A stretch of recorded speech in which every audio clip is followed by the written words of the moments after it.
Ok, pues primero que nada, buenos días, buenas tardes, buenas noches. Yo soy Charlie Pichardo y sean bienvenidos una vez más a un nuevo segmento de Psicolovers. Y el día de hoy les voy a hablar acerca de el ensayo sobre el entendimiento humano. Esta obra de John Locke, que se postula en el siglo XVII, 1652, 50 por ahí, no estoy completamente seguro.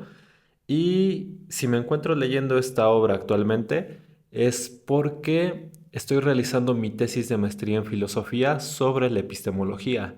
Y este libro, de alguna forma, es la piedra angular dentro de la historia de la epistemología en el saber filosófico. Y pues ya había intentado grabar este video el día de ayer, pero sentí que quise abarcar muchas cosas en un solo video. Y como podrán ver, no sé si se distinga bien, pero es un libro pues más o menos extenso. Son alrededor de 600 páginas en letra súper pequeñita y se abarcan muchísimas cosas. Y sentí que no era justo para la obra, ni para John Locke, ni para la filosofía, querer expresar una buena parte de lo que se dice en estas 600 páginas en un solo video. Así que lo que voy a hacer es fragmentar este libro en distintos videos que iré subiendo conforme vaya avanzando en mi lectura con él. Y pues el día de hoy lo único que voy a hacer es presentar la introducción al ensayo sobre el entendimiento humano. Primero que nada, tenemos que saber el contexto intelectual en el cual se postuló esta obra.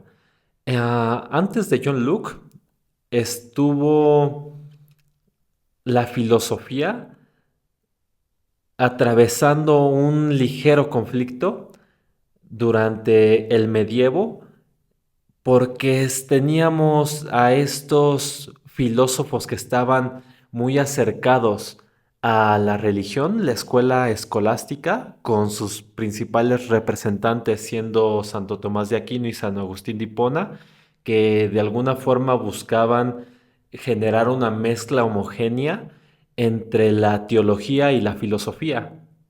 Y posteriormente a la escuela escolástica es que nos encontramos con uno de mis pensadores favoritos, que seguramente próximamente van a ver videos de él aquí, René Descartes.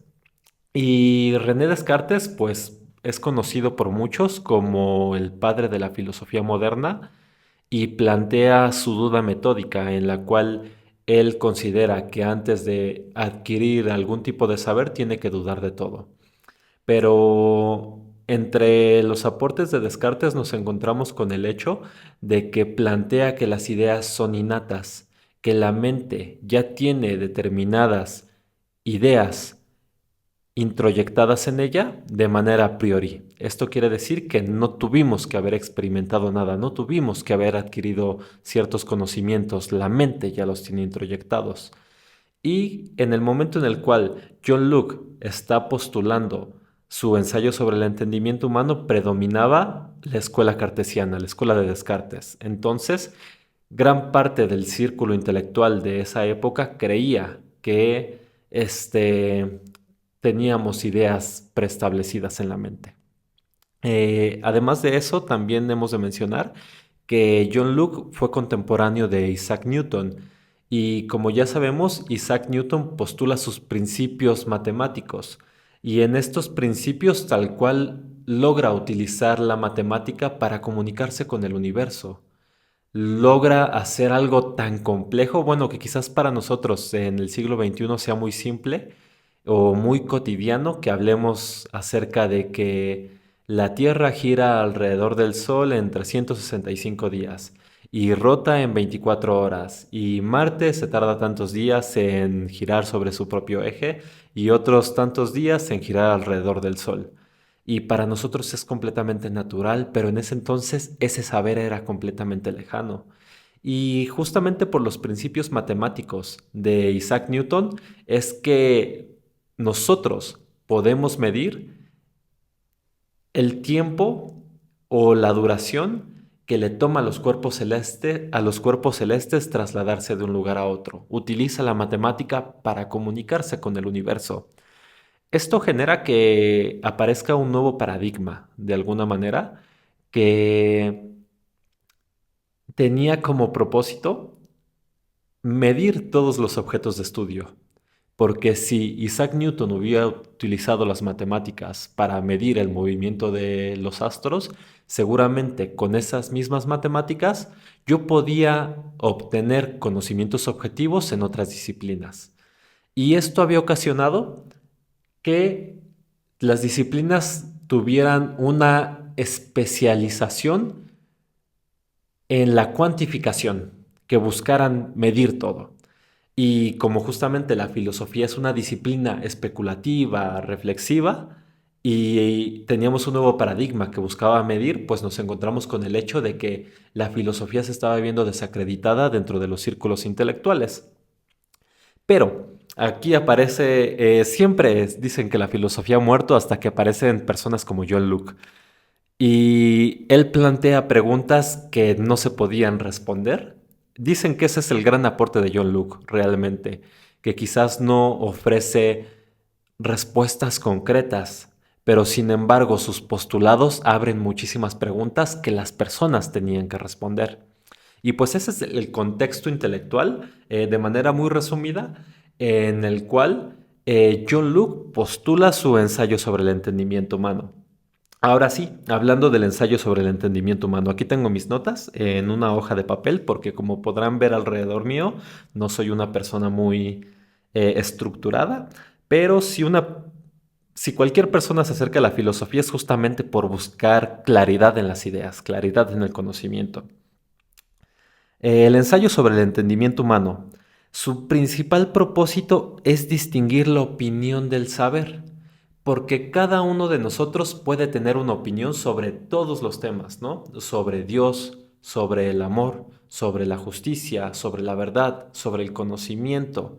Sin embargo, tenemos que tener claro, o al menos es lo que queremos pensar, o a lo que queremos acceder más bien, que pueden existir conocimientos objetivos. Esto quiere decir que siempre sean verdaderos, universalmente válidos, que si ese conocimiento es verdadero aquí en la Tierra, bueno, aquí en México sea verdadero también en China. Y no solamente aquí en la Tierra, que sea verdadero en Marte, que sea verdadero en el Sol o que sea verdadero en el otro lado de la galaxia. Entonces, nosotros podemos distinguir que hay conocimientos concretos, absolutos, verdaderos, acertados, como los quieras llamar, y también hay opiniones. Esto quiere decir que podemos hablar sobre muchísimas cosas, pero de esas cosas que estamos hablando no necesariamente tienen que ser verdaderas, y mucho menos tienen que ser correctas, ¿no? Y dice, el propósito de John Locke no solamente es distinguir la opinión del saber, sino delimitar el conocimiento de la creencia, que nosotros sepamos distinguir. Bueno, si estamos hablando bajo ciertos parámetros y bajo cierta metodología, quizás pudiéramos decir que es un conocimiento, está probado, es un hecho. Pero esta otra cosa que están diciendo quizás solamente sea una creencia. Y tenemos que saber también que hay muchísimas creencias populares que el hecho de que gran parte de las personas las den por verdaderas no quiere decir que lo sean. Por eso este es el propósito de John Locke. Una, distinguir la opinión del saber y otra, delimitar el conocimiento de la creencia. Y es muy curioso la forma en la cual lo quiere hacer, porque él menciona que un ojo, como un ojo no puede verse a sí mismo, puesto que el ojo es la herramienta con la cual nosotros observamos todo lo que hay a nuestro alrededor, ocurre algo muy similar con el entendimiento. Nosotros hemos utilizado el entendimiento para navegar, para acercarnos a los seres vivos y conocerlos, para generar las matemáticas, para generar literatura, para aprender, para ver el cielo, para medir el movimiento de los astros. Todo lo que nosotros conocemos y los conocimientos que hemos construido han sido por uso de nuestro entendimiento. Pero John Luke plantea, voy a utilizar el entendimiento para entender el propio entendimiento. Es como un ojo viéndose a sí mismo. Es muy interesante, es muy interesante. Ahora, los temas que la obra de John Luke, que el ensayo sobre el entendimiento humano aborda, es el origen. ¿Dónde nace el conocimiento? ¿Dónde lo puedo obtener? ¿De dónde surge? El alcance. Bueno, ¿hasta dónde puede llegar mi conocimiento? Y una vez que sé hasta dónde llega, saber cuáles son los límites de este. Y John Luke menciona de una manera que a mí me parece incluso poética que si nosotros sabemos cuáles son los límites de nuestro conocimiento, podremos decir, hasta aquí es que llega mi saber. Más allá de esto, yo ya no puedo conocer más. Y bajar la cabeza con humildad ante nosotros mismos, ante las capacidades de nuestra propia mente. Ahora, seguramente muchos ya lo saben, quizás otros no, pero John Luke es catalogado como un empirista. Esto quiere decir que él considera que el conocimiento se construye por medio de la experiencia. Para que nosotros conozcamos algo, lo tuvimos que haber experimentado. Y utiliza de manera constante su hoja en blanco, que menciona que la mente, tal cual es una hoja en blanco, y que por medio de la experiencia nosotros la vamos llenando. Muy poético John Luke en ciertos momentos. Y menciona, el conocimiento se construye por medio de la experiencia, específicamente por la observación.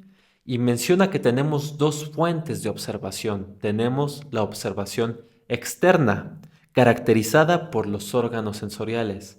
Aquello que vemos por medio de nuestros ojos, podemos ver colores, podemos distinguir formas, podemos distinguir movimientos. Por medio de nuestras manos o por nuestra piel incluso, podemos distinguir texturas, podemos distinguir temperaturas, si hace frío, si hace calor. Por medio de nuestros oídos podemos distinguir vibraciones, sonidos, diversas fuentes de sonidos, gritos, aullos, movimientos, música.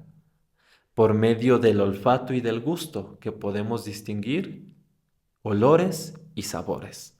Entonces tenemos una observación externa, que es básicamente todo el mundo sensorial que nosotros experimentamos por medio de los órganos sensoriales. Y tenemos una observación interna, y se supone que esta consiste en ver las cosas que hace nuestra mente, porque nuestra mente no solamente está ahí percibiendo todas las cosas que suceden a su alrededor, sino que también hace cosas. Nuestra mente razona. Esto quiere decir que infiere posturas, distingue entre A y B y conduce a C, ¿no? Duda, empieza a pensar qué cosas pueden ser ciertas, qué cosas pueden ser falsas. Imagina, construye cosas nuevas. Recuerda las cosas que ya sucedieron en el pasado. Y a esta observación externa la llama reflexión. Menciona que cuando nosotros contemplamos las operaciones de nuestra mente, reflexionamos. Cuando nosotros contemplamos la información que proviene por medio de los órganos sensibles, es cuando sentimos. O bien las ideas de sensación, pero vamos para allá, vamos paso a paso. Ahora, menciona que la razón y la reflexión son los pilares de nuestro saber.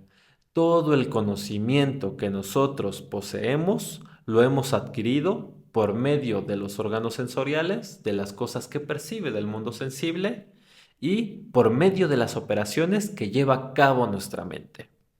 Ahora, hablando un poco más de las ideas, menciona que tenemos ideas simples que se presentan de forma pasiva, porque ustedes se pueden quedar estáticos en el lugar en el que están escuchando este video y se darán cuenta de que no necesitan hacer nada para que su mente perciba formas, colores, aromas, sonidos. O quizás prefieran poner atención en lo que está sucediendo dentro de su mente y van a ver que su mente comienza a reflexionar, comienza a pensar, comienza a recordar, comienza a dudar. Y ustedes no necesitan hacer nada para observar lo que sucede tanto fuera de su mente como dentro de ella. Su mente simplemente está ahí trabajando de manera pasiva, interpretando todo lo que sucede fuera de ella y dentro de sí misma. Entonces, nuestras ideas simples se presentan de manera pasiva. La mente no tiene que hacer nada. Simplemente intercepta todo lo que está sucediendo alrededor o en sí misma. Y tenemos ideas complejas. Menciona que las ideas complejas se distinguen de las simples porque son construidas por la mente. Mis ideas simples vienen a mí de manera pasiva. Yo no tengo que hacer nada. Ellas llegan solitas hasta mí. Mientras que las ideas complejas yo las construyo. Y vamos a ver acerca de eso. Otra cosa muy importante. Menciona que los objetos tienen cualidades y distingue entre cualidades primarias y cualidades secundarias. Nuestras cualidades primarias, John Locke nos menciona, son inherentes al objeto e inmutables. Esto quiere decir que no se las podemos quitar. El objeto siempre las va a tener. Son inherentes a él. Las tiene pegadas, adheridas. Y estas cualidades primarias nos menciona que es la solidez. Esto quiere decir que el objeto ocupa un lugar en el espacio, como en este momento mi lapicero. Y por lo mismo que ocupa un lugar en el espacio, yo no puedo ocuparlo con otro objeto, porque el espacio que él ocupa en este momento dado es privilegiado. Y es la misma solidez que él posee la que no le permite al otro objeto ocupar el mismo espacio, ¿no? Y todos los objetos con los cuales nosotros interactuamos son sólidos, incluso el mismo aire. Pueden llenar un globo con puro aire y se van a dar cuenta que sí está delimitado por el látex del globo, pero al final de cuentas el aire está ahí comprimido y no deja que otro cuerpo ocupe el mismo lugar en el espacio. Entonces, la primera cualidad primaria, solidez. Segundo, los objetos tienen una extensión. Esto quiere decir que el objeto ocupa dimensiones en el espacio. Este objeto tiene una anchura, tiene una altura y tiene una profundidad. El cuerpo se extiende por el espacio, tiene una extensión.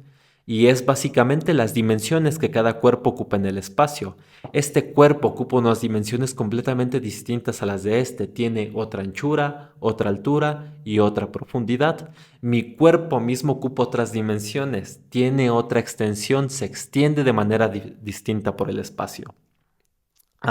Tiene una forma, ajá, y nos damos cuenta que la forma es lo que de alguna manera delimita al objeto dentro de sí mismo. Son los bordes que nos hacen distinguir en dónde comienza y en dónde termina cada uno de los objetos. Y ustedes no necesitan hacer mucho. Pueden pensar en la forma de una taza, en la forma de un perro, en la forma de un sofá, en la forma de un círculo, en la forma de un cuadrado. Cada objeto posee una forma. Ahora, movimiento. De igual forma, los objetos no son estáticos en el espacio, sino que se pueden mover a través de este. Y los objetos de manera independiente y de manera inherente son móviles. Y por último, número. Aquí el número lo he visto que se utiliza de distintas formas dependiendo el filósofo. Por ejemplo, dicen que este objeto es mayor a este. O a lo mejor este objeto es mayor a este. Ahora bien, esas son nuestras cualidades primarias y nos menciona que los objetos de manera independiente a nosotros van a tener una solidez. Esto quiere decir que ocupan un lugar específico en el espacio, van a tener una extensión, se van a extender por este y van a tener determinadas dimensiones, van a tener una forma, van a ser móviles y van a tener un número. Estas son las cualidades primarias de los objetos, inherentes a él. Nosotros no se las podemos quitar, los objetos las poseen.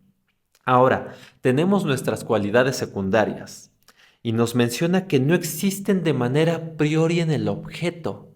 Esto quiere decir que no existen ajenos a la experiencia.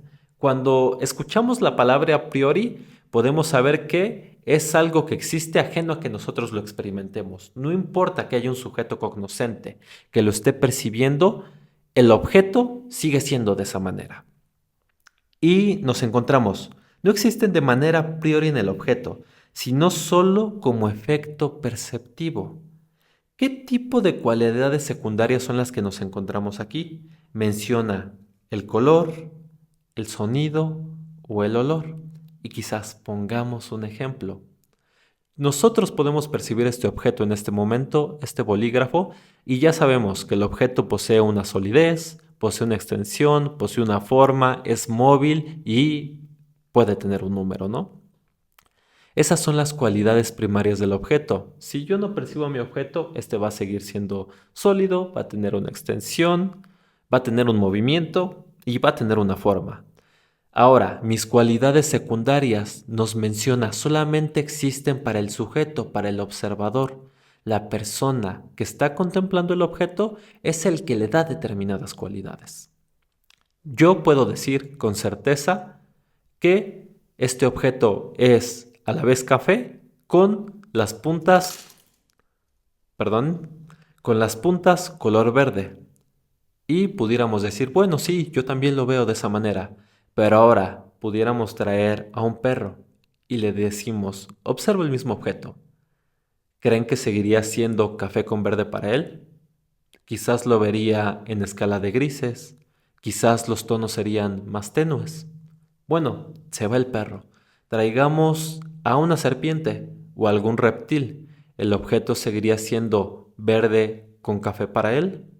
No, quizás vería la temperatura, lo vería azul porque como es plástico no acumula muchísima temperatura. Ah, bueno, se nos va nuestro reptil. Traigamos quizás a una abeja, a un toro. ¿Seguiría siendo verde para él? No, lo vería simplemente rojo. O quizás pudiéramos traer un mosquito incluso. No tengo idea de qué vería el mosquito de respecto a este lapicero, pero sé que en mí notaría los vasos sanguíneos para saber en qué punto tocarme, en qué punto picarme. Entonces, las cualidades secundarias las da el observador. Y nos menciona también, la temperatura también es una cualidad secundaria. Los objetos no están ni fríos ni calientes. El fuego no posee la cualidad primaria de estar caliente. Es el sujeto el que lo experimenta de esa manera. El hielo no posee como cualidad primaria el estar frío. Es una cualidad secundaria que experimenta simplemente el sujeto que lo toca. Entonces, John Luke nos distingue eso. Existen cualidades primarias que son inherentes al objeto. El objeto posee una solidez, posee una extensión y posee una forma. Y existen cualidades secundarias como los colores, los olores, la temperatura, que existen simplemente para el observador. La mente es la que le da forma por medio de los órganos sensoriales a esas cualidades. Ahora, las características del conocimiento. Nos menciona que, primero que nada, el objeto del conocimiento tiene que tener una identidad. Nosotros sabemos que es determinada cosa porque no es otra. Yo sé que un perro es un perro porque a la vez no es un gato. Yo sé que el verde es verde porque a la vez no es rojo. Posee una identidad característica de él que lo hace ser esa cosa que es y a la vez no ser otra cosa. Posee una relación. Esto quiere decir que se conecta con otras ideas. Por ejemplo, el calor que nosotros sentimos cuando salimos afuera está completamente ligado a nuestra idea del sol. O la humedad que nosotros sentimos cuando tocamos agua está completamente ligada a nuestra idea de líquido. Se relacionan. En el momento en el cual yo toco el agua, sé que estoy tocando agua, pero a la vez aparece la idea de humedad. Hay ideas que están ligadas entre sí. Y la coexistencia dice ideas que habitan un mismo cuerpo. Por ejemplo, nosotros podemos salir y ver el sol. Y sabemos que hay distintas ideas en nuestra idea del sol, como la circunferencia, el amarillo, naranja o rojo, la luminosidad. el calor. Hay distintas ideas que están habitando un mismo cuerpo, o incluso el agua, como la humedad, el hecho de que se resbale, la transparencia en la mayor parte de los casos. Son distintas ideas habitando un mismo cuerpo. Y por último, la existencia. El objeto existe ajeno al sujeto pensante. Cuando nosotros tenemos la idea de cualquier objeto sensible, es como nosotros reafirmamos la existencia de ese objeto. Porque para que yo tenga la idea de este lapicero, es porque el lapicero tiene que existir ajeno a mí, sujeto pensante. La idea, el bolígrafo, el lapicero, es la causa que está generando en mi mente la idea. Entonces, si yo tengo la idea en mi mente del bolígrafo, es porque el bolígrafo tiene que existir. Ahora nos menciona que lo único que nosotros podemos afirmar respecto al conocimiento es que el objeto es o no es cierta cosa, que el objeto se relaciona o no se relaciona con otras ideas bajo ciertas circunstancias, que coexiste o no coexiste con otras ideas y que existe ajeno al sujeto cognoscente. Y pudiera sonar un poco rebuscado o enredadizo, pero en el transcurso del resto de videos que vayamos desglosando un poco más la filosofía de John Locke, lo vamos a entender de manera muchísimo más precisa. Ahora, ¿cuál es el proceso de adquirir el conocimiento? Nos menciona que primero que nada tenemos que adquirir ideas de sensación. Tenemos que percibir colores, formas, texturas, olores, sabores, sonidos. Ese es el primer proceso, llenar nuestra hoja en blanco de ideas de sensación que ya mencionamos que son las ideas provenientes de los órganos sensibles. Segundo, utilizar las ideas sensibles como materiales de las operaciones mentales para imaginar. A lo mejor yo me puedo acercar con alguno de ustedes y decirles, quiero que imagines un Pegaso. Y tú dices, no, pero nunca he visto un Pegaso, no tengo idea de qué sea. Es una palabra vacía al final de cuentas, ¿no? Si no has percibido nunca a un Pegaso, es una palabra vacía. Pero yo te voy a decir, bueno, quiero que imagines un caballo. Puedes imaginar un caballo porque ya tienes la idea de la forma de un caballo, la idea de la textura de un caballo, la idea del sonido de un caballo. Entonces puedes imaginar tu caballo y te puedo decir, ponle el color que quieras, vuélvelo rosado incluso.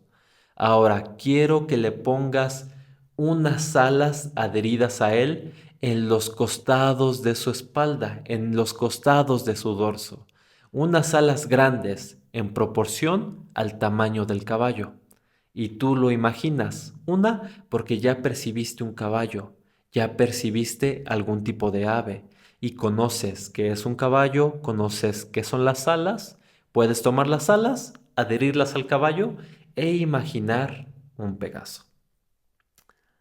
Para recordar, de igual manera, yo te puedo decir que, como lo hicimos hace un momento, les puedo decir que recuerden el castillo de Disney, o quizás que recuerden una luna llena, o quizás que recuerden un atardecer en una playa, o una almeja, o un cangrejo. Pueden recordar todas estas cosas porque ya experimentaron esos objetos anteriormente. Y yo les puedo decir, imaginen una pizza y podemos ver que la pizza completa es redonda, tiene determinado aroma, tiene determinado sabor, tiene determinada textura. Toda la idea de la pizza se conforma por ideas simples, ideas de sensación. Razonar, que fue también lo que hicimos hace un momento. Yo sé que un pincel es un pincel porque a la vez no es un lapicero. Y sé que un lapicero es un lapicero porque a la vez no es un pincel. Entonces, para eso tuvimos que haber experimentado también qué es un pincel y qué es un bolígrafo. Y vean, nuestro primer paso fue justamente adquirir ideas de sensación, que nuestra hoja en blanco se llenara de información proveniente del mundo sensible por medio de los órganos sensoriales. Después de eso, utilizamos todos esos eslabones, todos esos pequeños bloques de conocimiento para generar otro tipo de saberes. Generar no, perdón, para que nuestra mente procese todos esos conocimientos y comience a operar entre ella misma, comience a imaginar. Imaginar es una operación mental, razonar es otra operación mental, recordar es otra operación mental, dudar es otra operación mental. Pero para que yo pueda imaginar, recordar, razonar, dudar, tuve que haberle otorgado a mi mente los materiales que le permitieran realizar todas esas operaciones. Entonces, nuestro primer paso, adquirir ideas de sensación. Nuestro segundo paso, utilizar las ideas como materiales en las operaciones mentales, dejar que mi mente trabaje con todo el conocimiento que yo ya le otorgué. Por último, al ser consciente de dichas operaciones, es que nacen las ideas de reflexión, porque yo noto que mi mente está recordando lo que hice en la mañana, está recordando lo que comí ayer, está recordando cómo se veía el sol anoche, cómo se vio la luna hace una hora que estaba afuera. Entonces, en el momento en el cual yo me percato que mi mente está trayendo a sí misma cosas que ya sucedieron, es que me doy cuenta que mi mente está operando, está recordando cosas que ya sucedieron. Y cuando yo soy consciente de lo que está haciendo mi mente, es que nace en mí la idea de recordar, porque sé la operación que está llevando a cabo mi mente. Está trayendo cosas del pasado a la hora. O quizás como lo que hicimos ahorita con con el Pegaso, cuando yo le estoy diciendo, bueno, pues hazlo rosado, imagínate un caballo con pelo largo, ponle unas alas muy grandes y muy blancas. Y en el momento en el cual nos damos cuenta que nuestra mente está construyendo cosas en base a los materiales que ya les dimos, es que surge la idea de imaginar, mi mente está llevando a cabo otra operación, está imaginando. O quizás cuando se presenta una problemática y ya lo llevan a cabo y lo resuelven, es que se dan cuenta, mi mente estaba razonando, mi mente estaba reflexionando. En el momento en el cual nosotros nos damos cuenta de las operaciones que lleva a cabo nuestra mente, es que adquirimos nuestras ideas de reflexión. Y pues eso es todo por hoy. Como les comenté, un solo video no hacía justicia a la obra de John Luke. Yo invito a todos que aquellos que estén interesados en la filosofía, que genuinamente echen un vistazo en ella. Es una obra eh, que en ciertos momentos sí puede parecer repetitiva, porque John Luke menciona que él escribe todas las cosas que venían a su mente y le dio a leer este libro primero a sus allegados y le dijeron, no le cortes nada porque está muy extensa y sí se repiten varias cosas, pero al final de cuentas dejas todo claro. Y es algo que yo confirmo. Sí puede haber muchísimas cosas que se repiten, pero la claridad que hay en esa repetición me parece que es invaluable. Otra cosa es que no es un libro genuinamente difícil, es extenso, sí, y requiere que reflexiones y que sigas la consistencia del razonamiento del autor, como cualquier libro de filosofía, pero en sí no es un libro complicado en comparación a otros. Así que si alguno de ustedes tiene interés en leerlo, es un libro que yo recomiendo completamente. Y pues si alguno de ustedes ya lo leyó, pues dejen aquí abajo en los comentarios qué piensan acerca de este video, si les ha parecido que se han sentado bien los fundamentos de la filosofía de John Luke.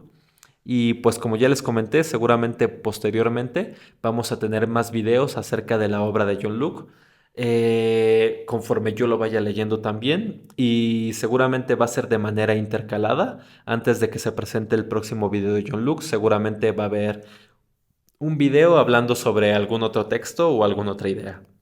Y pues sin más que decir, nos vemos en la próxima. Que tengan una gran noche y pues si les gusta el contenido, denle like o suscríbanse o comenten esas cosas que suelen pedir los creadores de contenido. Y pues Que tengan una gran noche. Nos vemos en la próxima.